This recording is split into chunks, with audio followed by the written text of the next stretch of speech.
All right. Hello there, ladies, gentlemen, gamers, and fellow, or should I say not fellow Destiny enjoyers because I don't play Destiny anymore. Today we are here to react to yet another video, yet another Destiny cinematic. This one was leaked and I'm a little late on the story. It was 10 days ago, but I've been busy. But regardless, Destiny is heating up right now because a lot of stuff is happening in preparation for the new big hoopla of a yearly content drop. I don't know if it's coming out soon. I basically know almost nothing, which to me is a good thing. But we're here to experience it rather fresh and give our opinions on it. So, before we get into it, I recently reacted to Cade coming back to the Destiny story, and I said my opinions on that. I think with how badly the other DLC did, I mean, obviously, this is probably a thing that has no relevance, but I'm gonna believe it is in my fantasy land that because the last DLC wasn't received all too well, that they decided to bring back a fan favorite, which was Cade.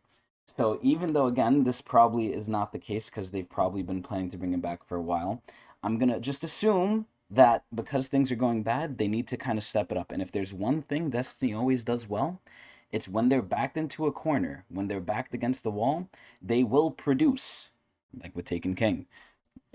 Excuse me. So, we have this leaked The Witness's origin story. Now, from what I've seen online so far from this, it hasn't been received, at least from what I can tell, too well. Now, I don't know if that's indicative of the whole population. I'm not too sure. But I know some people have an issue with the whole story of Destiny right now and basically where it's going, how it's going, and what it's done. So let's see if we can pick apart what happens and let's see if that's actually something we can see here. So without further ado, let's begin. Ooh. Before you can confront the witness, Oh shit. you must understand it. Oh my god. The witness's first victims were once like you. Was it the 9? Struggling for survival. Oh damn, aren't we bolstered all? by hope, Aren't we all? until their hopes became reality. They created the They Traveler? called it the Gardener, Oh? their deity of life. It Traveler. ushered them into a golden age. Okay. For eons they prospered. So they But their created the newfound Traveler. God never spoke to them. Oh? It lavished them with gifts, but not with guidance. Ooh. And though they lived in paradise, they came to crave a Looks like the greater moon. purpose. They desired meaning, structure, Oh a yes. winnower Oh to shit. shape the garden. Oh damn. Their scholars discovered that the gardener shared a connection with another entity among the stars. The darkness? They called it the Veil. Ooh, the And when they found darkness. it, they arrived to claim it. Oh shit. They already knew much about the light, how it could bend the laws of the universe and create life. We already But know they all came this. to realize that it could bring ruin Uh-huh. just as easily. The cosmic events it set in motion could wipe out entire civilizations in a Okay. heartbeat. This is With very reason. grandiose so far. And so they saw the light, not as a source of prosperity, but of unfettered chaos. Wait, so is the light the By veil? studying the veil, they came to know the darkness. Okay, no, so the veil is A the power that darkness. was shaped by thought and consciousness. Uh-huh. And in the darkness, they found the means to carve away the chaos of existence, to calcify it into a Uh-huh. final shape. The final shape? They said it! Eternal and perfected. Uh-huh. They brought the veil back to the gardener in an Okay. attempt to strengthen their connection. What the fuck? There, they could reshape reality itself. What is going on here? The gardener would not allow it, Oh. and so it fled their world. Uh-huh. But Is this they the would Fallen? not be deterred. Who is this? Having witnessed the truth in the darkness, they used its binding power to merge themselves. into the salvation they craved. Okay. Thus began the Witness's pursuit. Its campaign to impose meaning on a meaningless universe. One that is nearly at its end. Oh, shit. So, okay. Okay. I'm gonna break down everything I think I understand because this was a little confusing. This was a little confusing here. Okay. No. Excuse me. The light. So, basically in the beginning, this progenitor race, so obviously Destiny is made by Bungie, and Bungie also made Halo way back in the day when they still owned the rights to it. And I'm seeing a lot of similarities of there's always, and this isn't just with Bungie and Halo. This is with a lot of just sci-fi stories. There's a big progenitor race that is either A, causing the issues, or B, like, the big creator of everything. And it's always from the past. So, from what I can tell, this race, let me just listen to it again The here. Witness's first victims were once like you. So his first victims? For survival. So I don't understand. The Witness, I thought, were these people? Bolstered by hope, until their hopes became reality. So this first people, if we're gonna think of it like the Avatar state, right? Their hopes and dreams were so powerful, they created the Traveler? They called it the Gardener. Which is the Gardener. Their deity of life. Uh-huh. It ushered them into a golden age. Uh-huh. For eons, they prospered. So their literal just hope was transformed into the Traveler. But their newfound God never spoke to them. What the It fuck? lavished them with gifts. So this doesn't make any sense though, because the Traveler is connected to the darkness, but the Traveler isn't a universal like thing that was just there. It was, quote unquote created. So how can something that's man-made created be connected to something that's like a universal concept that was there already? Because I don't think anyone created the darkness, which they call the Veil.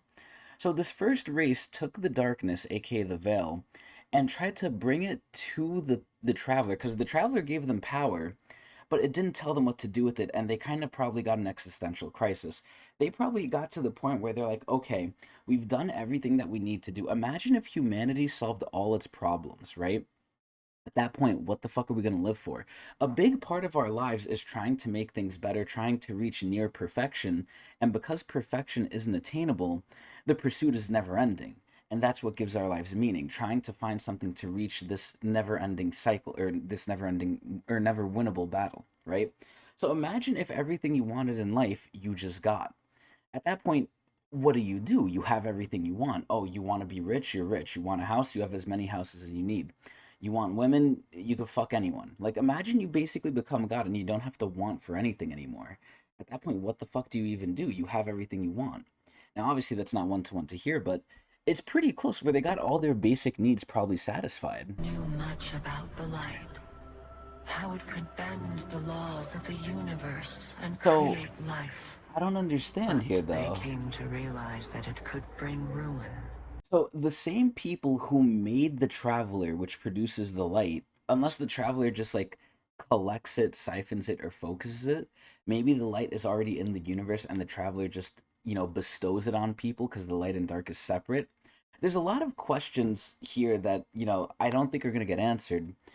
And I don't know if they have been answered in the Destiny lore. Again, I'm not like, one of the lore people. But this brings up a lot more questions than answers at this point, for me at least. Just as easily. So they used the light, they got to a good spot, they found the darkness, and then they realized, wait, the light can be bad. Chaos. By studying the Veil, they came to know the darkness. A power that was shaped by thought and consciousness. Okay. And in the darkness, they found the means to carve away the chaos of existence. So here's my question. At this point where the Destiny lore is going, Does everything before this just not matter? Is it invalidated? Like the Hive, the Cabal, everything they're doing, it kind of seems like meaningless when you put it against this thing. It really sounds like there was this whole overarching plot, which I know, there was, right? For a long time there was with the Traveler. But it kind of seems like this overarching plot is basically its own plot and it's unaffected by all the other plots that happen in the game. Everything we went through with the Vex, with the Hive, with the Cabal, with the Taken, it sounds like it honestly just was like intermission until we got to this point, and it doesn't even affect this storyline or like this big like plot. To calcify it Like into a what? final shape. Final shape. Eternal and perfected. So I'm so They confused here. brought the What the veil hell? back to the gardener in an attempt to strengthen their connection. Uh-huh. I'm still There, confused on who the witness is because they said these people are the witness's first they victims. could reshape reality itself. Uh-huh. The gardener would not allow it. And so it fled their world. So the Traveler didn't like this. But they would not be deterred. So this is what I don't understand. So the first people aren't the victims of the witness. They are the witness. Having witnessed the truth in the darkness, they used its binding power to merge themselves Into the witness. into the salvation they craved. So these are the same people that originally made the Traveler, though, quote unquote. So the first race aren't victims of the witness, they are the witness. I don't know if this story is either explaining this correctly, I'm misinterpreting it, or what's going on here. Thus began the witness's pursuit. His What? campaign to impose meaning on a meaningless universe. I don't understand this shit. So what about the nine? What about like everything else? Does that just all not matter in this like whole storyline now? Is this like big overarching storyline just this is what matters, nothing else mattered? I don't understand this shit. But from what I can understand, basically to sum it all up, the witness is an amalgamation of the first race that made the traveler, found the darkness, wanted to, I guess, combine the darkness with the traveler because they wanted more meaning, or they wanted to get closer to the traveler or to the universe. I don't know. And the traveler didn't like it, and it left, even though they created it. There's so many things. Like, were the light and darkness even there? The darkness was definitely there. They didn't create that. But does the traveler create light, or does it just strengthen light and bestow it upon people, and it's already there? I don't know. More than more, like, the Destiny Lord is very rich. That is one of the pieces of the game that I think is really good. Which, ironically enough, it's not a game itself. It's the story of the game. But I think the lore has always been really interesting for Destiny, and one of the big issues I always ask with everything is, okay, after this, they do plan to continue the game. What can you do that's bigger than this? What can you do that's bigger than like the grand poobah of the universe pulling all the strings behind it all, the big baddie? Like what can be worse than this? What? Savathun's gonna act up again. Zivu Arath is gonna come in and like start a war on us. I'm assuming we're gonna win against the witness because we're guardians. So at that point, what bothers us? It's the same issue I have with Final Fantasy, and not just Final Fantasy, just all the tropes that lead to this, where the main character keeps fighting and fighting and fighting, never losing. They win against everything they're put up against. So eventually, there's no limit. There's no limit to how strong they can be, and they're gonna beat whoever the villain is. So you can't necessarily go back, but you can't infinitely scale anyway because there has to be a limit. So at this point, the next villain we face has to be better than the Witness, unless they do some more bullshit where we lose our power by sacrificing the Traveler or whatnot. But then they have to change the whole game, which I don't think they're gonna do. But anyway, that's basically it. I'm more confused than anything. And has the story gone like nonsense bonkers? Not necessarily, but I definitely think that this does kind of invalidate all the other storylines that are happening. Maybe they'll save those, and by that I mean Bungie. Maybe Bungie will save those for the future after the final shape. It's not so final now, is it? So I don't know, but I definitely don't like how like everything we've basically done has A, no relevance, and B, like it kind of feels like it doesn't matter. Like in the grand scheme of things. I mean, yeah, if we didn't win, we would have probably died. But like us winning, and this is another big issue I have in Destiny, us winning doesn't make us any better. Like we've killed how many of the Hive gods? The Hive are still a problem. The Cabal we've smacked around and put our cocks on their heads. They're still an issue. They still want to fight us. Like we win and we don't see any progress with it. The only thing that we've seen, which I will give Destiny lore writers here, is we've now made allies, so we've strengthened our numbers with enemy factions, the Fallen and the Cabal at this point. So, we have made some allies by, I guess, nonstop killing gods and everything and genociding races, but it really doesn't feel like we've made any progress at all. So, I do have some gripes with the story, as you can tell, but I just hate Destiny in general. But I thought I'd react to this. It was pretty cool. If nothing else, I like the art. I like the art, I like the visuals. So, anyway, I hope everyone enjoyed this little reaction. If you want me to react to anything else, please let me know. And I stream every day live at Twitch TV/Technics channel, usually late at night. Hope everyone enjoyed. Eee!